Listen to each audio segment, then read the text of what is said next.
Bonsoir Olivier Faure. Bonsoir Léa Salamé. Merci, je vous en prie, installez-vous. Vous serez reçu demain par Sébastien Lecornu. La question est simple, qu'est-ce qu'il peut vous donner, qu'est-ce qu'il peut vous dire pour que vous acceptiez de travailler ensemble? Ou c'est trop tard? Ce que je crois, c'est qu'il est temps, tout simplement, de respecter les Français. Respecter leur vote, respecter leur vie.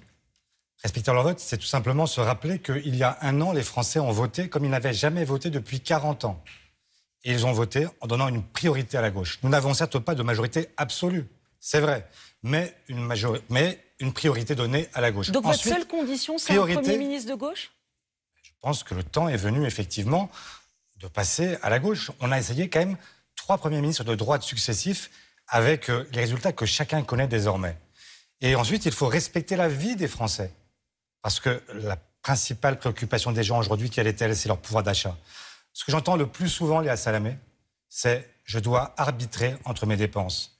Est-ce que je pourrais cette année emmener mes enfants en vacances? Est-ce que je pourrais les emmener au restaurant une fois tous les 6 mois? Est-ce que je pourrais tout simplement acheter des produits d'hygiène pour ma fille? Voilà ce que j'entends. Et moi, je ne veux plus de cela. Je veux une vie digne pour chacun. Je veux une retraite digne pour chacun. Je veux que les Français puissent enfin se dire qu'ils sont respectés, qu'ils sont entendus. Et ce n'est pas le cas depuis 8 ans. Donc, il faut changer de politique. Donc, si je comprends bien, votre condition ce soir, ce que vous direz demain à Sébastien Lecornu, c'est il faut un Premier ministre de gauche où on ne vous soutient pas en aucun cas. Parce que, par exemple, si vous disiez on abroge la réforme des retraites. Là, ce soir, Elisabeth Borne, dans Le Parisien, dit « Je suis pour suspendre la réforme, sa propre réforme des retraites ». C'est Elisabeth Borne qui l'a fait passer. C'est un pas que vous entendez ou non? Votre préalable, c'est Premier ministre ou rien? Bien sûr que c'est un pas que j'entends.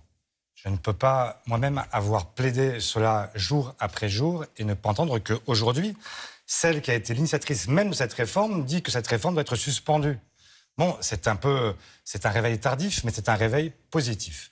Et donc, effectivement, j'entends, mais ce que je souhaite, c'est que nous puissions maintenant porter des débats à l'Assemblée, faire en sorte que sur toute une série de sujets, on puisse avancer. Je viens de parler de celles et ceux qui ont tant de mal à finir leur fin de mois, ou même à les commencer. Mais aujourd'hui, il y a aussi un constat que nous devons faire ensemble.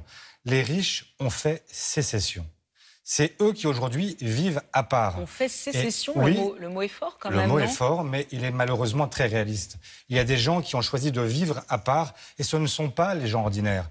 Et donc ce que je souhaite, c'est que nous puissions avoir un débat absolument transparent sur ce que chacun gagne et sur ce que chacun doit apporter à la collectivité.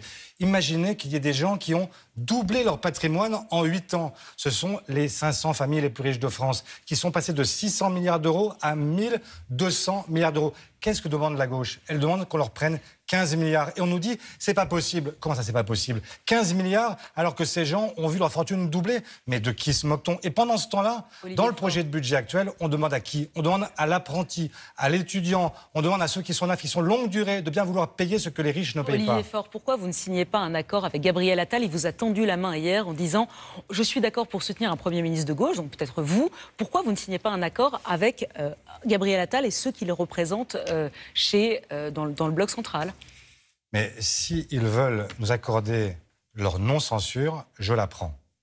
Simplement, n'attendez pas de moi que j'organise moi-même la confusion entre la gauche et les écologistes d'un côté et la droite. Nous avons tellement souffert de cela. Quand il y a confusion entre la droite et la gauche, eh bien, l'alternative, elle se porte sur qui? Sur l'extrême droite. Et moi, si j'ai une valeur cardinale dans la vie, s'il y a une seule chose qui m'habite, c'est d'éviter à notre pays l'aventure de l'extrême droite. On le voit partout en Europe, malheureusement, jour après jour.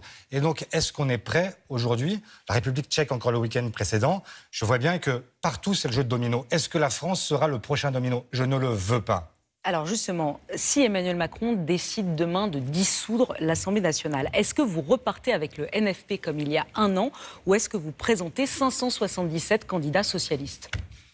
Non, nous présenterons des candidats avec toutes celles et ceux qui veulent gouverner.